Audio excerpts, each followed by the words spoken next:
حضرت ابراہیم علیہ السلام ایک پہاڑ پر موجود تھے کہ آپ کی نظر ایک ویران کھنڈر محل پر پڑی۔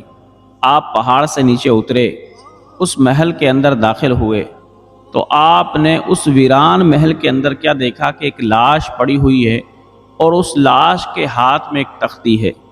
اس تختی پر لکھا ہوا ہے مجھے پڑھو اور مجھ سے عبرت حاصل کرو۔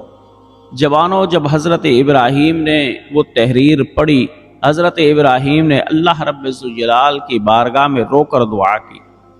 اب میں وہ دعا تو آپ کو بعد میں بتاؤں گا کہ حضرت ابراہیم نے دعا کون سی کی، لیکن پہلے آپ یہ تحریر سنیں تاکہ آپ کو بھی زندگی کی حقیقت کا پتہ لگ جائے۔ اس تحریر پر لکھا ہوا تھا میں شداد بن عاد ہوں، میں نے 1000 لشکروں کو شکست دی، میں نے 1000 سال بادشاہت کی، میں نے 1000 لڑکیوں سے زنا کیا، 1000 لڑکیوں سے میں نے شادی کی۔ اللہ نے مجھے 1000 بیٹے دیے اور جب وہ بڑے ہو گئے تو میں نے ان کے لیے 1000 محلات تعمیر کرائے اپنے بیٹوں کے لیے۔ میرے پاس اتنی دولت تھی، میرے 1000 خادم تھے، 1000 لڑکے تھے خدمتگار، میرا بڑا وسیع محل تھا۔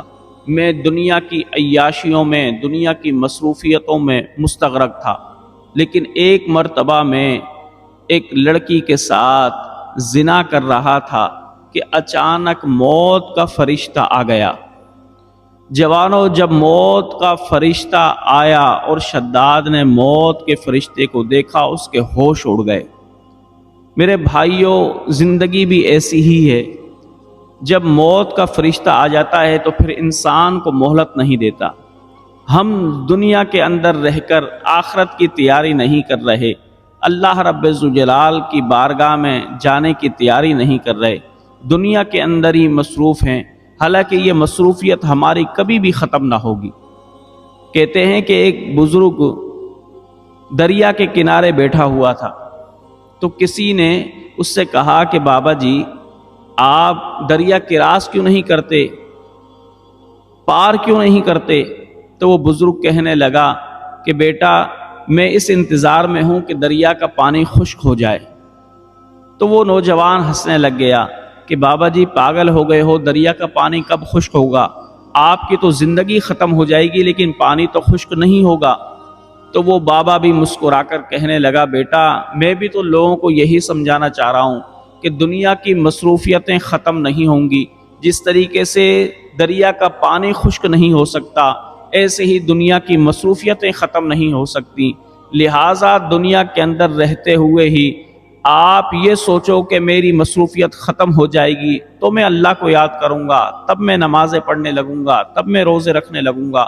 فرمایا نہیں، دنیا کی مصروفیت کے باوجود بھی تم آخرت کی تیاری کرتے رہو، نمازیں پڑھتے رہو، قرآن کی تلاوت کرتے رہو، نیک اعمال کرتے رہو، اس لیے کہ جب موت کا فرشتہ آتا ہے تو پھر انسان کو مہلت نہیں دیتا۔ تو اس شداد نے بھی کہا کہ جب موت کا فرشتہ آیا اور مجھ سے کہا کہ شداد اب میں تیری روح نکالنے کے لیے آیا ہوں، تو میں نے موت کے فرشتے سے کہا کہ کچھ تو مجھے مہلت دے تاکہ میں آخرت کی تیاری کر لوں۔ موت کے فرشتے نے کہا اے شداد تجھے بہت مہلت مل چکی لیکن اب تجھے کوئی مہلت نہیں ملے گی۔ بس موت کے فرشتے نے فوراً ہی میری روح کو نکال لیا۔ اب 1000 سال ہو چکے ہیں میری روح کو نکلے ہوئے، لیکن میں روح کی تکلیف اب بھی محسوس کر رہا ہوں۔ حضرت ابراہیم نے پھر دعا کی کہ اے بار الہ مجھے دنیا کی مصروفیتوں سے بچا اور آخرت کی تیاری کرنے کی توفیق عطا فرما۔